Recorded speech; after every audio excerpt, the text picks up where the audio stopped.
마가복음 11장 1절 제가 읽겠습니다. 그들이 예루살렘에 가까이 와서 감람산 벳바게와 베다니에 이르렀을 때 예수께서 제자 중 둘을 보내시며 이르시되 너는 맞은편 마을로 가라. 그리로 들어가면 곧 아직 아무도 타보지 않은 나귀 새끼가 매어 있는 것을 보리니 풀어 끌고 오라. 만일 누가 너희에게 왜 이렇게 하느냐 묻거든 주가 쓰시겠다 하라. 그리하면 즉시 이리로 보내리라 하시니 제자들이 가서 본즉 나귀 새끼가 문 앞 거리에 매어 있는지라. 그것을 푸니 거기 서 있는 사람 중 어떤 이들이 이르되 나귀 새끼를 풀어 무엇 하려느냐 하매 제자들이 예수께서 이르신 대로 말한대 이에 허락하는지라. 나귀 새끼가 예수께로 끌고 와서 자기들의 겉옷을 그 위에 얹혀 놓으며 예수께서 타시니 많은 사람들은 자기들의 겉옷을 또 다른 이들은 들에 벤 나뭇가지를 길에 펴며 앞에서 가고 뒤에서 따르는 자들이 소리 지르되 호산나 찬송하리로다. 주의 이름으로 오시는 이여 찬송하리로다. 오는 우리 조상 다윗의 나라여 가장 높은 곳에서 호산나 하더라. 예수께서 예루살렘에 이르러 성전에 들어가사 모든 것을 둘러보시고 때가 이미 저물매 12 제자를 데리시고 베다니에 나가시니라. 이튿날 그들이 베다니에서 나왔을 때 예수께서 시장하신지라. 멀리서 잎사귀 있는 한 나무 무화과 나무를 보시고 혹 그 나무에 무엇이 있을까 하여 가셨더니 가서 보신즉 잎사귀 외에 아무것도 없더라. 이는 무화과의 때가 아님이라. 예수께서 나무에게 말씀하여 이르시되 이제부터 영원토록 사람이 내게서 열매를 따먹지 못하리라 하시니 제자들이 이를 듣더라. 아멘. 지금 성경은 예루살렘에 예수님이 입성하시는 그 사건과 무화과 나무가 뿌리채 말라버린 예수님의 저주로 말미암아서 뿌리채 말라버린 사건을 이렇게 함께 기록하고 있습니다. 연관성이 있다라는 거죠. 도대체 무화과 나무가 말라버린 사건과 예수님이 호산나 다윗의 자손이여 하면서 사람들의 칭송을 받으면서 예루살렘 성에 입성한 이 사건이 무슨 관계가 있을까요? 한번 생각해 보신 적 있으세요? 한마디로 말하면 결론부터 말하면은요. 예루살렘에 주님이 입성하셨을 때 사람들이 길에 겉옷을 펴고 나뭇가지를 펴면서 예수님을 환호했습니다. 정말 메시아로 그리스도로 환호하고 소리 지르고 완전 난리가 났겠죠. 한번 상상을 해보세요. 예루살렘 성이 어땠을까요? 뒤집어졌어요. 그런데 그 예루살렘 성에 그런 예수님을 환호하는 군중들의 그 축제라고나 할까요? 그 환호성이 마치 뭐와 같냐면 잎만 무성한 무화과 나무와 같다라는 거예요. 물론 예루살렘에 입성은 나귀 타고 입성하신 사건을 다른 측면으로 또 예언의 성취로 해석할 수도 있고 또 이해해도 좋습니다. 그러나 무화과 나무 사건과 대비해서 우리가 알 수 있는 것은 그 군중들의 환호와 소리침, 예수님을 좋아하고 막 그냥 난리 법석을 떠는 것이 잎만 무성한 무화과 나무와 같다라는 거죠. 우리가 읽진 않았지만 11장 15절에 보면 예수님이 예루살렘에 들어가서 어떤 일을 행하십니까? 성전 안에서 매매하는 자들을 내쫓으시고 돈 바꾸는 자들이 상과 비둘기 파는 자들의 의자를 엎으시니 그리고 강도의 소굴을 만들었다. 이렇게 책망을 하십니다. 예루살렘 성에 들어오셨는데 예수님은 전혀 기뻐하지 않으십니다. 흥분하지 않으세요.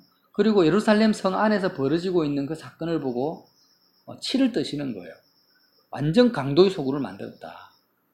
하나님 아버지는 아버지 기도하는 집인데 그리고 무화과 나무를 저주하셔서 뿌리채 말려버리는 사건을 일으킨다. 우리는 이런 생각 해보지 않습니까? 지금 군중들이 예수님을 이렇게 환호하는 이 시간 이후에 불과 일주일도 안 되는 시간 안에 예수님을 십자가에 못 박으라고 소리를 지릅니다. 이 군중들이.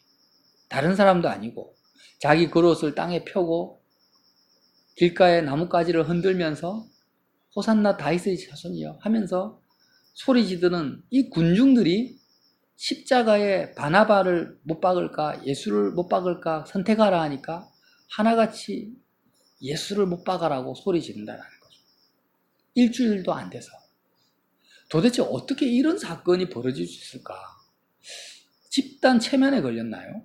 집단적으로 정신병에 들었나요? 근데 이게 예수님이 지금 말씀하시는 거예요. 예루살렘이 강도의 소굴이라는, 강도의 소굴. 강도는 뭡니까? 상대방의 물건을 훔치거나 빼앗는 사람이죠. 자기 뱃속을 채우기 위해서. 군중들의 마음이 강도의 소굴이라는 거예요. 그것이 그대로 성전 예배에 그대로 드러나고 있다라는 거예요. 그리고 군중들이 또 뭐와 같습니까? 입만 무성한 무화과 나무. 열매는 하나도 없어요. 입만 무성해요. 예수님이 배가 고픈데 예수님의 배를, 시장길을 채워줄 수 있는 열매가 없는 거예요. 자, 그러면 어떤 목적을 가지고 군중들은 그렇게 환호했냐라는, 도대체 어떤 마음을 가지고, 어떤 목적성을 가지고 예수님을 그렇게 환호하고 즐거워했냐라는 거예요. 그 이유가 뭐냐? 이 군중들과 우리가 조금도 다를 바 없을 수 있다라는 거예요. 지금 한국 교회나 교회 상황을 보면 강도의 소굴입니다. 대부분이 그래요. 다는 아니지만. 그리고 한국 교회의 성도들의 신앙생활이 어떻냐?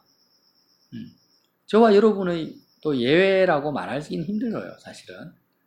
이 입만 무성한, 정말 지금 내가 입으로 예수님 하며 찬양하고 예배하고 뜨겁게 기도한다 할지라도 일주일이 뭡니까? 일주일이 뭐예요? 하루도 안 돼가지고 예수님을 던져버려요. 십자가를 배신하는 그런 우리의 신앙 상태, 많이 경험해보지 않았습니까? 솔직하게. 그러니까 한마디로 말하면은요, 자, 이제 군중들의 심리를 다루고 말씀을 마칠게요. 군중들은 어떻게 생각했냐면은 예수님이 힘이 있다고 생각했어요. 기적을 베푸잖아요.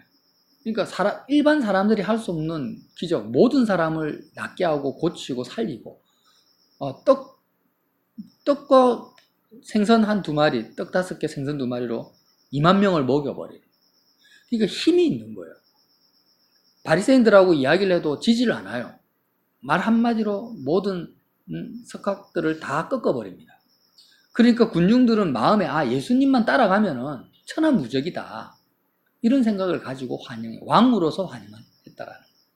그런데요, 어떤 일이 벌어지냐면 지금 서기관과 바리새인과 대제사장, 산헤드린 공의회, 그 시대에 가장 유대인 사회에서 가장 막강한 권력을 가지고 있는 산헤드린 공의회가 단합을 해서, 헤롯 당과 단합을 해서 예수님을 로마의 헤롯에게 넘겨버립니다. 그러니까 군중들도 한마디로 말해서 쇼크를 받은 거예요. 쇼크를. 지금 예수님이 예루살렘에 들어와서 산헤드린 공의회를 장악할 줄 알았어요. 대제사장과 바리새인들을 자기 수하로 둘 줄 알았어요. 그리고 예루살렘에 있는 헤롯도 꺾어버릴 줄 알았다라는 거예요. 그런데 웬일입니까? 산헤드린 공의회가 예수님과 대적하면서 예수님을 로마의 세력에 팔아버리는 것을 눈으로 본 거예요. 보면서 군중들이 예수님에게 가졌던 모든 기대는 다 무너져 버렸다. 일순간 다 물거품이 되어버린 것입니다. 예수님에게 가졌던 기대가 뭐냐라는 거예요.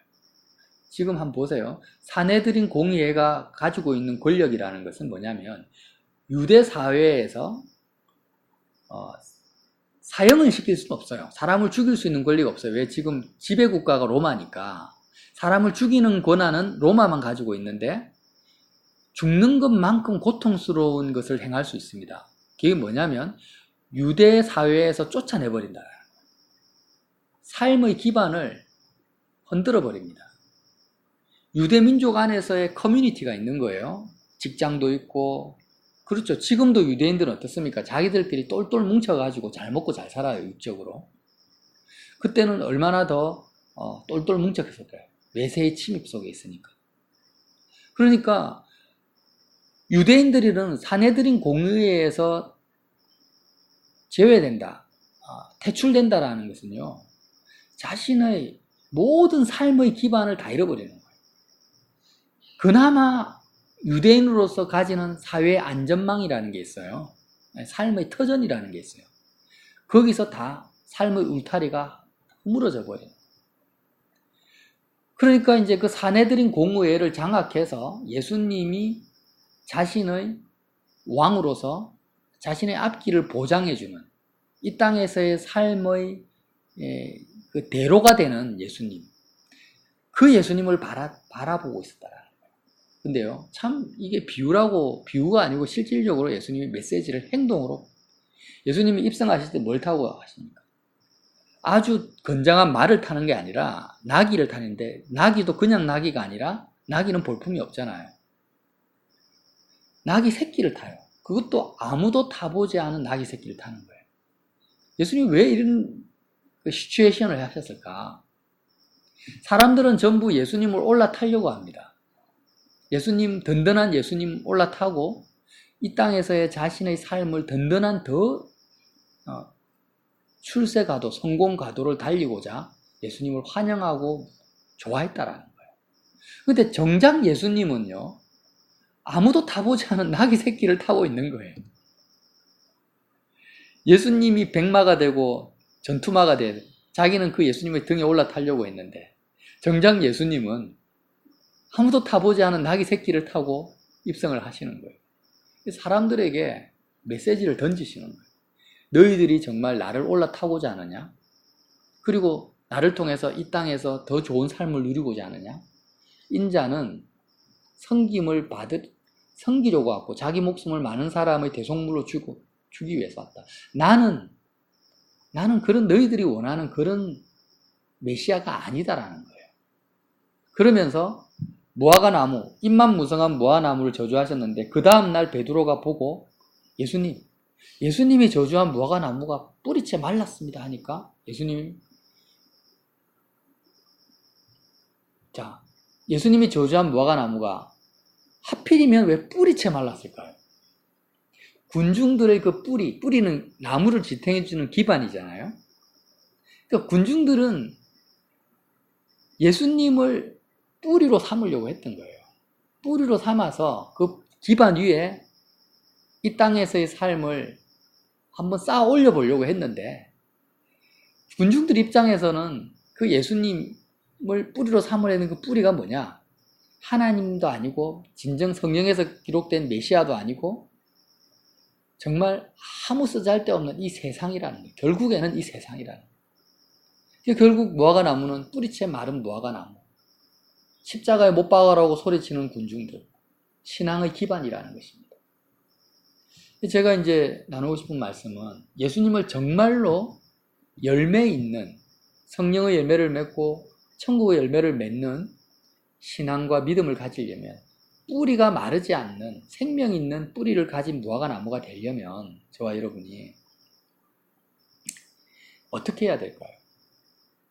정말 반석 위에 서야 됩니다. 예수님만을 나의 뿌리로 삼으셔야 돼요. 그러니까 군중들은 예수님을 뿌리로 삼으려고 했는데 그거는 이름뿐인 예수지 실제는 세상이었다라는 거예요. 그리고 마치 뭐와 같습니까? 기도하는 예루살렘 성전을 강도의 소굴로 만들어버린 거예요. 예수님을 강탈한 강도가 된 거죠. 이 의미가 전달이 되시죠? 네. 우리가 예수님을 대할 때요, 예수님한테 강도짓을 할 수가 있다라는 거예요. 주님, 내가 지금 뭐가 필요해요? 나는 지금 뭐가 사람들로부터 더 위로받아야 되겠고, 인정받아야 되겠고, 내가 이 땅에서의 더 든든한 울타리가 필요해요. 돈도 더 잘 벌게 해주시고, 직장도 더 안정된 직장 주시고, 좋은 친구 만나게 해주시고, 이런 게 뭡니까? 예수님을 향해서 강도짓을 한다. 강도의 소굴로 만드는 거예요. 그런 마음을 가지고 있다. 결국 주님은 지금 십자가에서 죽기 위해서 예루살렘에 입성하셨지 않습니까? 그래서 우리가 그 주님을 정말로 메시아로 맞아들이려면, 열매를 맺으려면 어떻게 해야 됩니까? 이제 말라버릴 이 뿌리를 버려야 된다. 사람들이 가장 버리지 못하는 것은 뭐냐? 두려워하는 것이 뭐냐? 자기의 삶의 뿌리입니다. 내 인생과 이 땅의 삶을 지탱해주는 그 뿌리가 말라버릴까 두려워한다라는 거예요. 다른 것은 다 건드려도 그냥 넘어가요. 가지라든지 아니면은 꽃이라든지 이런 것들은 다 넘어가요. 잎사귀나. 그런데 뿌리를 딱 건들잖아요. 뿌리를 건들면은 그때는 가만히 있지 않습니다. 다 들고 일어납니다. 이 군중들처럼 이러고. 그 예수님이 보세요. 든든한 뿌리가 될 거라고 생각을 했는데 군중들 입장에서는 말라버린 거예요. 뿌리가 말라버린 거예요. 자기가 기대했던 그 뿌리가. 그러니까 어떻게 됩니까? 뒤집어지는 거죠. 믿는 도끼에 발등시켰다 이거예요. 그러면서 분노가 일어나는 거예요. 아니, 내가 그렇게 당신을 왕으로 칭송하고 따르고 열광적으로 지지해줬는데 내가 지지해준 그 결과가 이것밖에 안 돼? 하면서 예수님을 미워하고 저주하기까지 하는 거예요. 마치 뭐와 같습니까? 우리가 경제 대통령 해가지고 열심히 선거운동하고 투표했는데 대통령이 딱 당선이 됐는데 이제 좀 더 나은 삶을 복지국가를 만들고 경제 대통령으로 우리의 삶을 향상시켜 줄 걸 기대했는데요. 쫄딱 망해버린 거하고 똑같아요. 쫄딱 망하게 해버려요. 대통령이 쫄딱 망했어요. 그러니까 이게요. 예수 믿는 게 이런 거예요, 사실. 하나님께서 영원한 쇠하지도 않고 망하지도 않는 하나님의 나라를 우리에게 주시려고 하는데 그 하나님의 나라를 받으려면은요. 내가 이 땅에 기반을 가지고 있는 세상의 모든 기반들이 무화과 나무의 뿌리처럼 완전히 말라서 없어지는 것을 각오해야 되고 그 과정을 거치지 않고서는 영원히 시냇가의 신규 나무가 마르지 않는 것처럼 그러한 영원한 하나님의 나라를 우리가 기업으로 받을 수가 없다라는 거예요. 그래서 강력하게 주님이 말씀하시는 거예요. 십자가 지시기 전에. 그래서 저와 여러분이 이 메시지를 가슴 깊이 우리가 삶으로 직접 체험하지 않습니까? 한순간에 사람들이 갑자기 돌변해가지고 나를 공격하고 나를 배신하고 등을 돌리는 그 이유가 뭐라고요? 자신의 삶의 뿌리를 마르게 하는 그 위협을 느낀다. 바리새인과 대제사장들도 예수님을 왜 잡아 죽이려고 합니까? 군중들의 지지가 그들의 뿌리였습니다. 그런데 하루아침에 예수님이 싹 다 가져가 버리는 거예요. 그런 느낌을 받는, 인기를 독차지하는 거예요. 예수님을 죽이려고 하는 거예요. 헤롯도 마찬가지고 모든 사람의 반응이 다 그래요. 그러니까 주님을 믿으면은요, 정말 주님이 우리의 뿌리를 드러내시는 거예요. 네가 정말 의지하고 있는 게 뭐냐? 너는 예수님이 반석 맞냐? 그러면서 그 뿌리를 드러내시고 뿌리를 건드세요. 건드려 보시면 우리가 진짜 정체가 드러나는 거예요. 나의 정체가. 예배 시간, 찬양 시간, 좋은 일 생길 때 감사합니다 하는데 내 뿌리를 내 삶의 기반을 흔들어 버리실 때 이스라엘 백성이 광야에서 여호와를 원망하고 모세를 잡아 죽이려고 한 거죠. 그렇게 드러나는 거예요. 근데 그 과정이 필요하다라는 거예요. 그때 우리가 십자가를 붙들어야 돼요. 그리고 이제는 이 땅에 나의 뿌리를 두려고 해서는 안 됩니다. 이 땅에, 이 세상에 속한 어디에도 우리의 뿌리와 기반을 두려고 하는 것 자체가 뭐와 같습니까? 예수님을 십자가에 못 박으라고 소리치는 군중들의 그 분노, 그 원망이 우리 속에 들어오는 길이라는 거예요. 그래서 저와 여러분이 그러한 믿음을 가지시고 정말 열매 없는 무화과 나무가 아니라 열매가 풍성한, 성령의 열매가 풍성한, 하늘의 열매가 풍성한 그런 하늘나라에 속한 시냇가의 신규 나무가 되시기를 예수님 이름으로 빌어드립니다. 하나님 아버지 감사합니다. 주님, 사람들의 심리가 어떻게 하루아침에 돌변할 수 있는지, 무엇을 건드리고 무엇이 손상되었을 때 갑자기 친구가 원수가 되고 어제까지의 동지가 대적자가 되는지를 우리가 보게 됩니다. 하나님 아버지여, 주님을 향해서 우리가 그러한 마음을 품을 수 있는 참으로 악한 죄인의 본성을 우리가 가지고 있습니다.